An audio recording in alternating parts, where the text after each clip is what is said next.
In the deep sea, there are mysteries that will keep you up at night.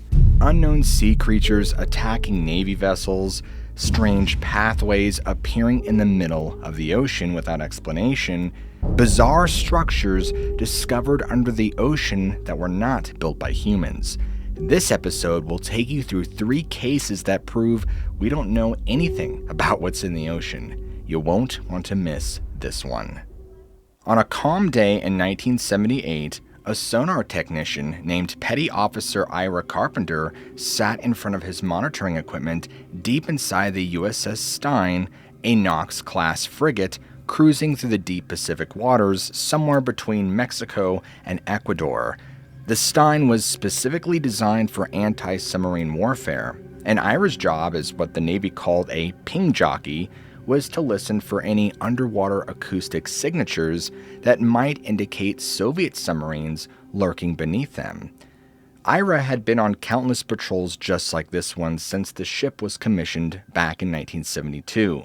The ship was operating in blue water, deep ocean far from any shipping lanes, and the weather was beautiful and clear. Ira and the other sonar techs in the Combat Information Center had been conducting their normal scanning patterns for hours, and it was honestly kind of boring, just staring at screens and listening to the same sounds over and over. But that's what submarine hunting was, just long stretches of monotony, broken up by brief moments of excitement when they found something. Suddenly, the sonar equipment detected this extremely loud acoustic signal that spiked all of their instruments.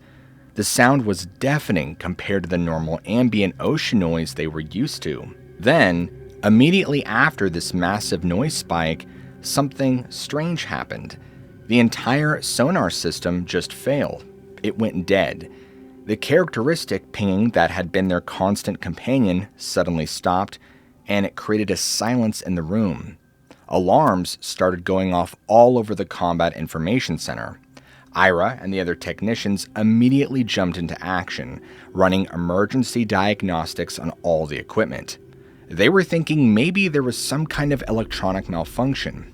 Up on the bridge, officers ordered lookouts to conduct intensive visual scans of the surrounding waters, but they couldn't see anything unusual on the surface.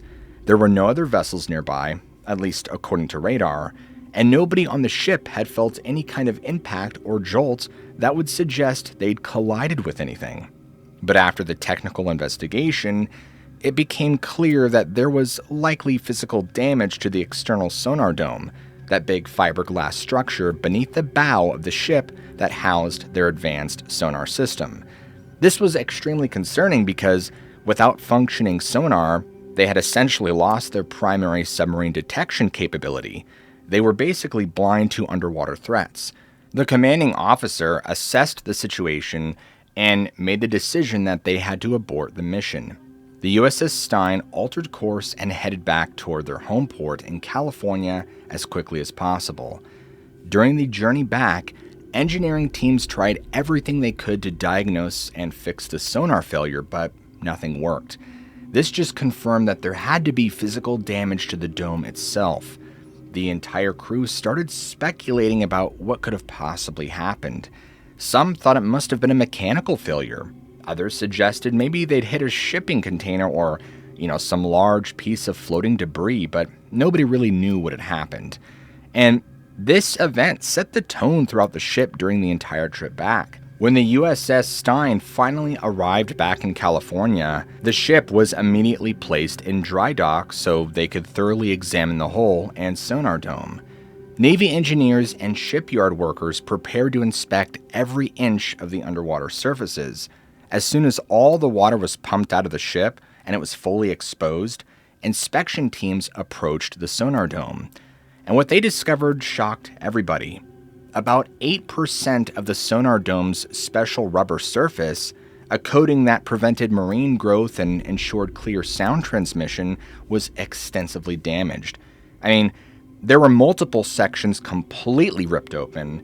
You had large patches of rubber missing or just hanging loose, and there were numerous deep gashes and slashes all over. One particularly enormous gouge was measured at approximately 4 feet long.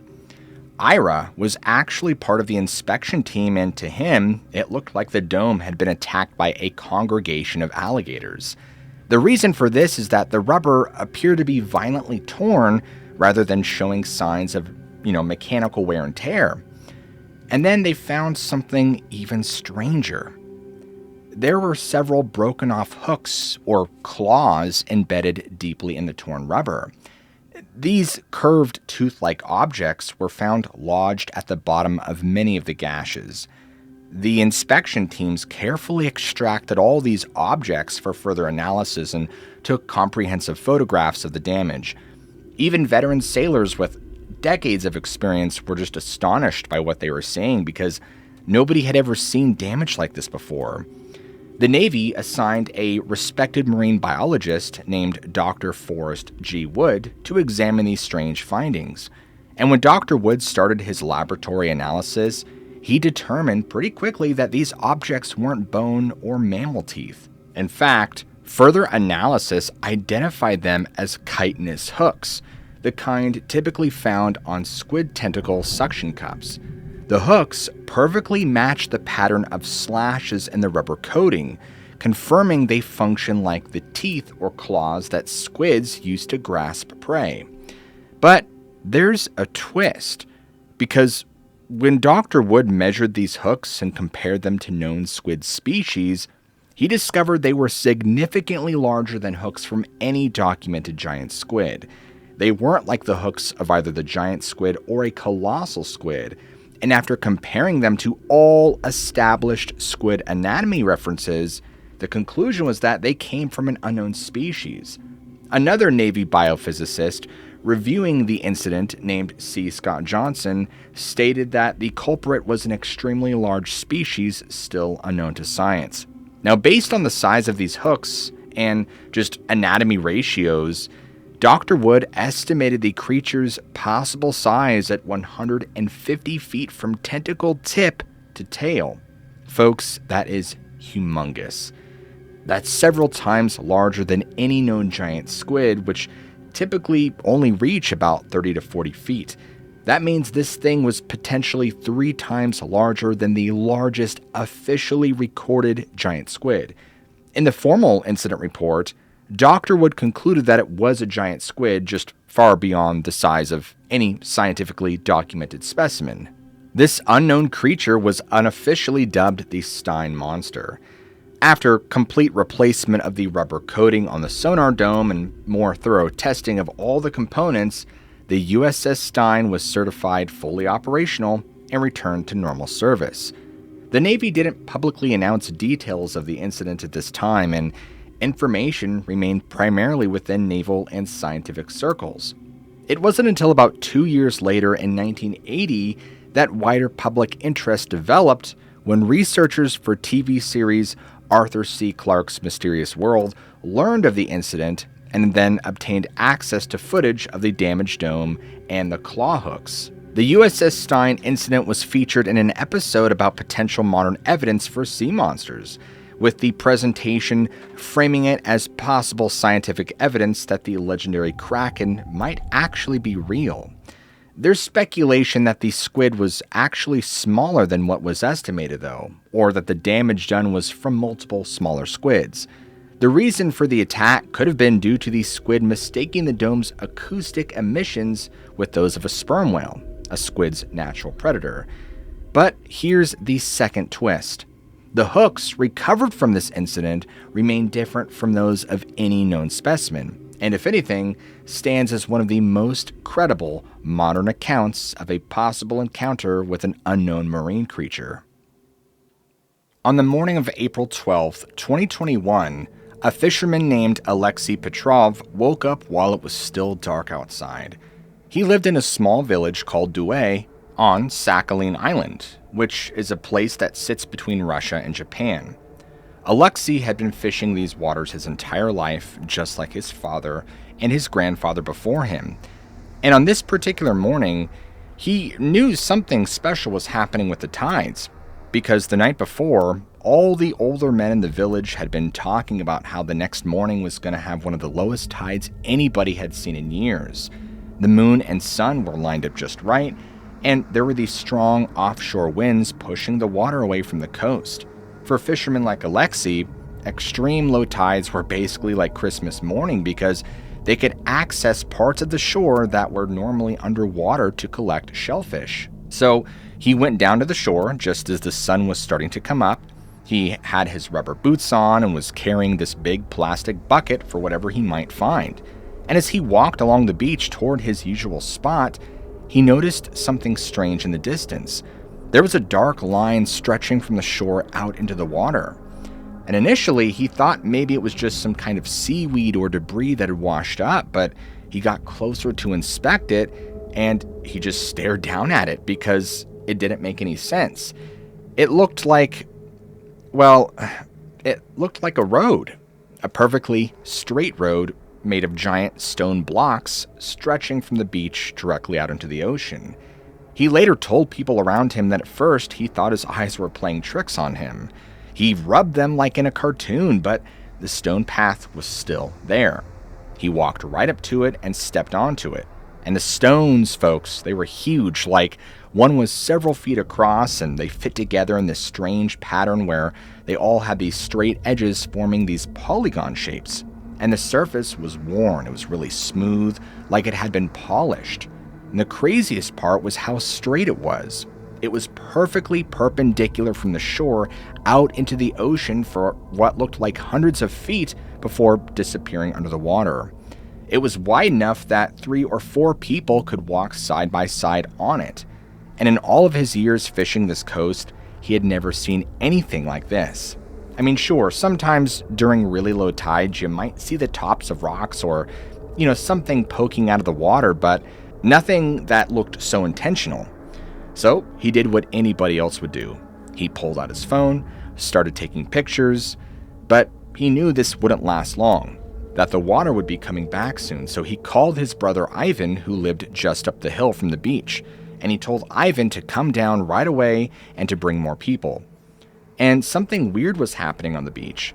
Ivan must have heard the urgency because within like 15 minutes, he showed up with 5 other people from the village, and they all had the same reaction: total shock.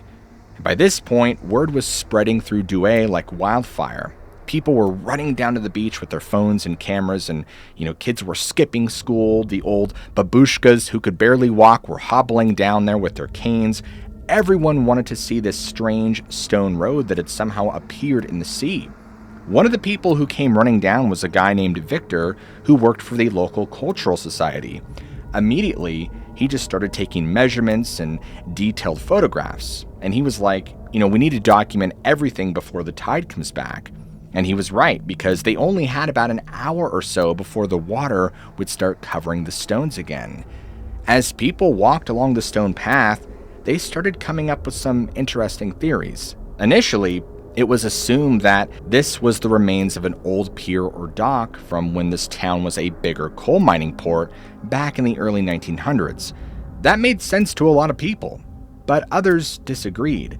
The stones looked too ancient, and why would anyone build a pier with such massive stone blocks?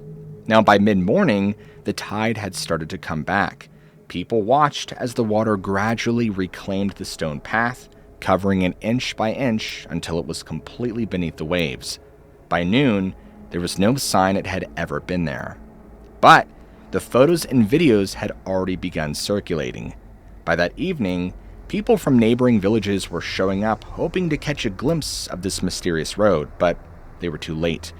The extreme low tide that had revealed it was a rare event. A few days later, a historian named Sergei Ponomarev from the Sakhalin Regional Geography Society came to Douai to investigate.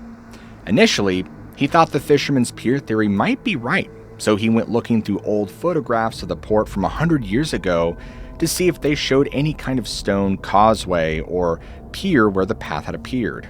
But when Sergei looked at these old photos, he found that the ships had actually anchored in a completely different spot, not lined up with where this stone road was. Maybe there was some natural explanation. Sergei contacted some geologists, and they pointed out something interesting.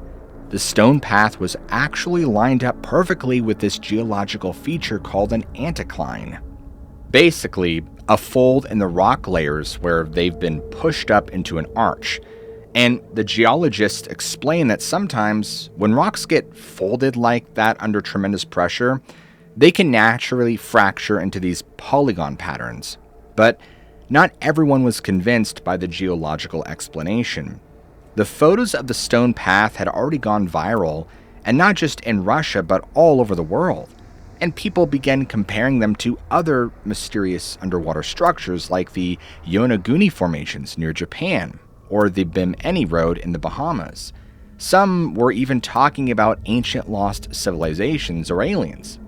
Now that summer, local authorities organized a proper scientific investigation. They got divers to go check out the parts of the path that stayed underwater even during low tides. And they sent drones to take several aerial photos.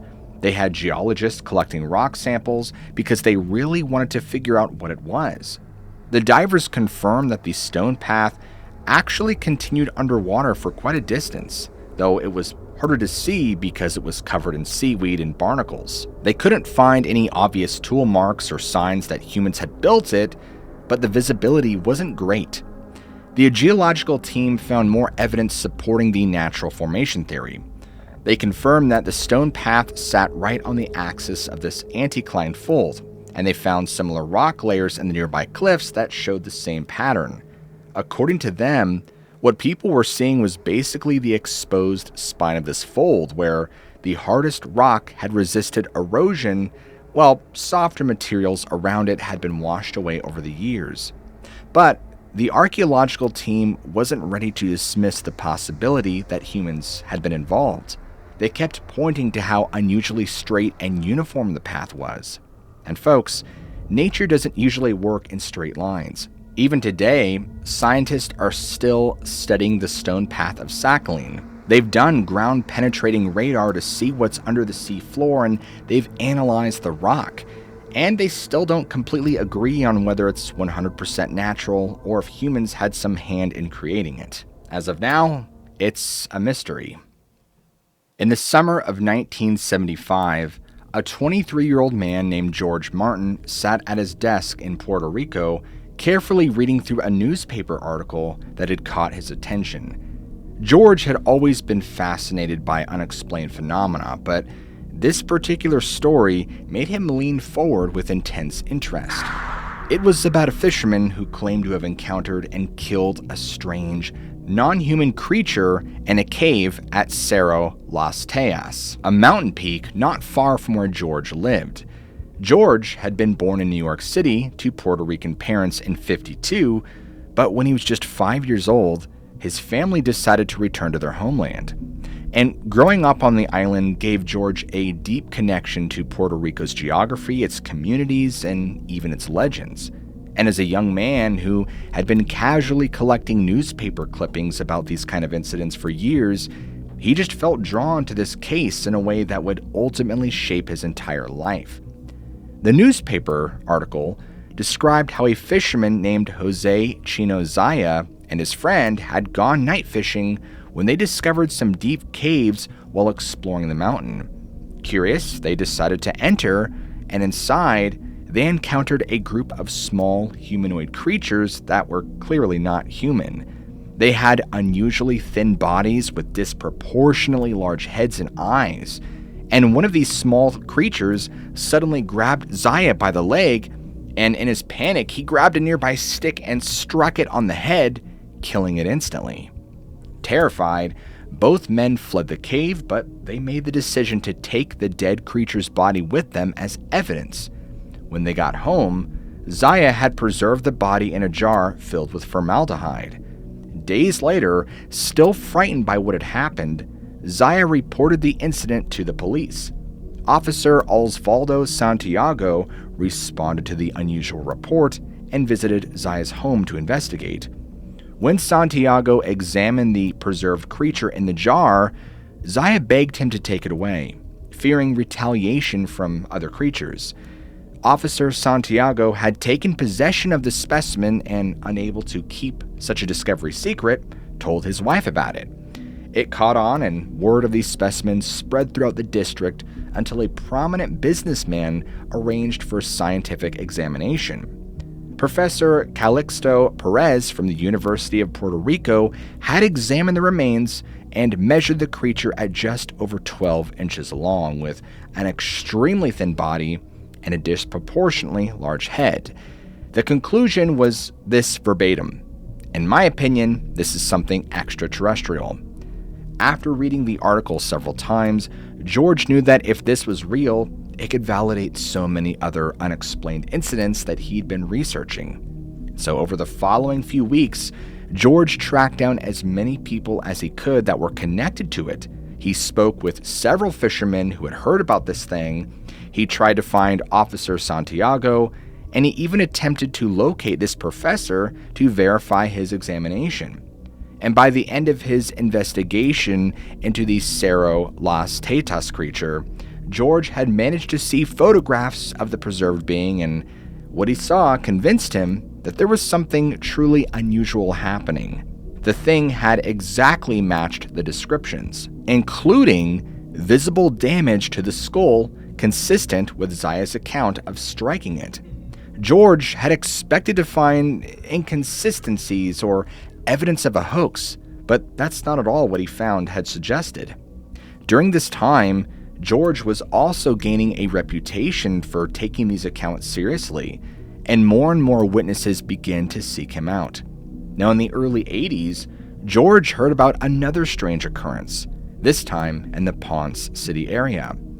People had been reporting unexplained underground vibrations that suggested active drilling beneath the surface. There were strange, loud noises and buzzing sounds that had persisted for several consecutive nights, disrupting sleep and daily activities for many of the residents there. George traveled to Ponce to interview the affected residents, and what he found surprised him. The locals had contacted both local officials and state authorities requesting investigation of the disturbances, but they had received no response. Frustrated by the lack of official action, they had organized peaceful protests for several nights to draw attention to the issue, but media outlets had largely ignored both the protest and the reported phenomena. During this investigation, George interviewed an elderly resident who described the vibrations as someone drilling deep under our feet. They were genuinely frightened and confused by what was happening to them, and no one in authority was taking them seriously. Fortunately, these strange noises had gradually diminished over time, and people had eventually returned to their normal routines. But George wasn't satisfied with just accepting that the mystery had passed. He began researching historical records for similar cases in the region, and his investigation revealed a group of islands near the location had a very interesting detail.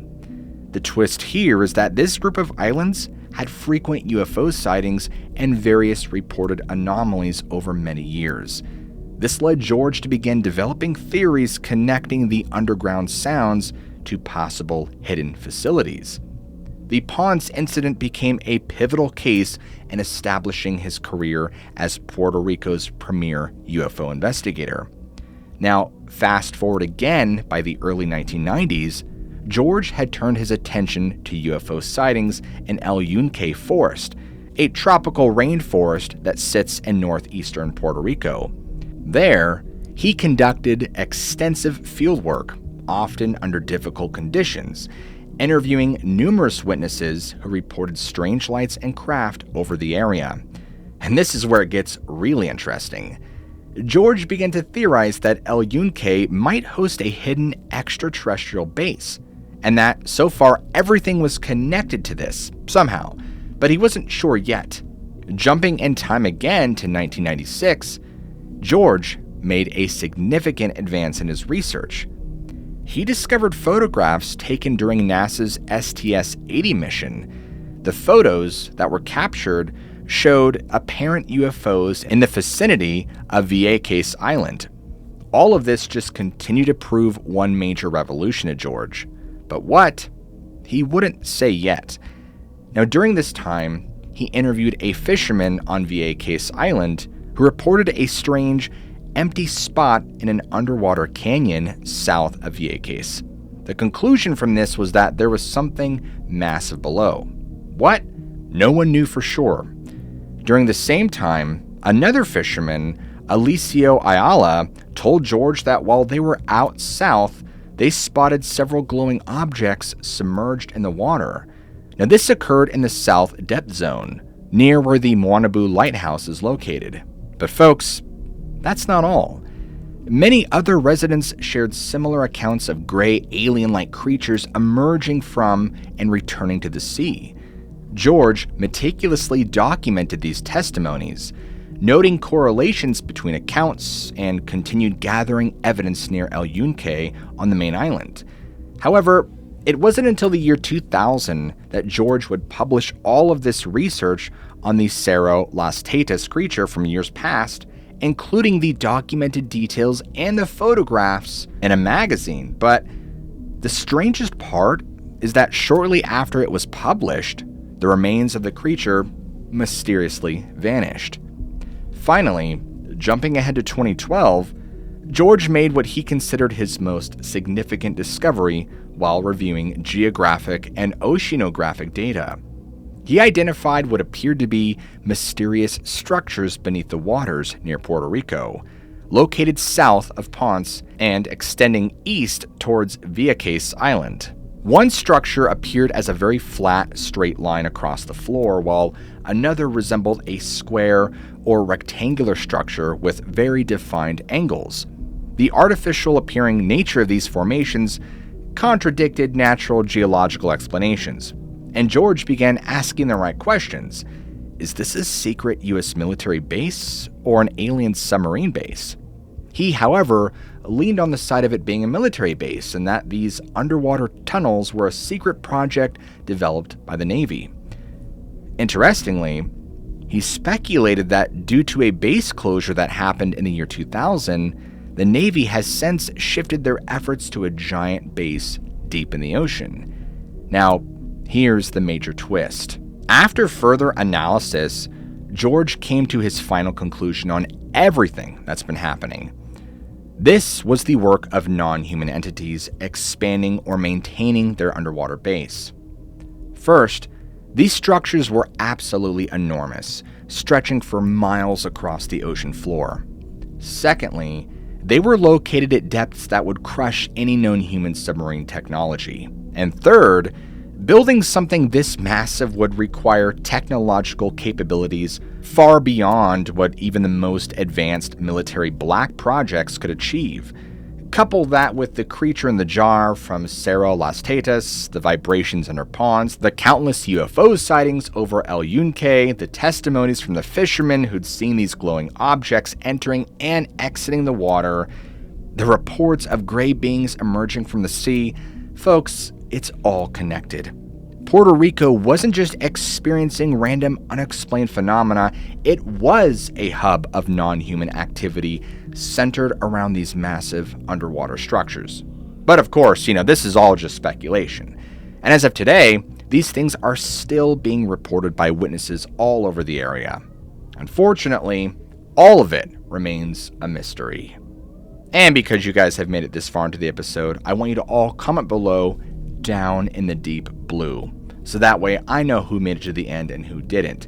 And if you guys enjoy stories like this where we deep dive into strange cases of the mysterious and supernatural, what are you waiting for? Hit that like and subscribe button right now for more content just like this. And as always, never forget, I love you all, keep an open mind, and I'll see you all in the very next episode.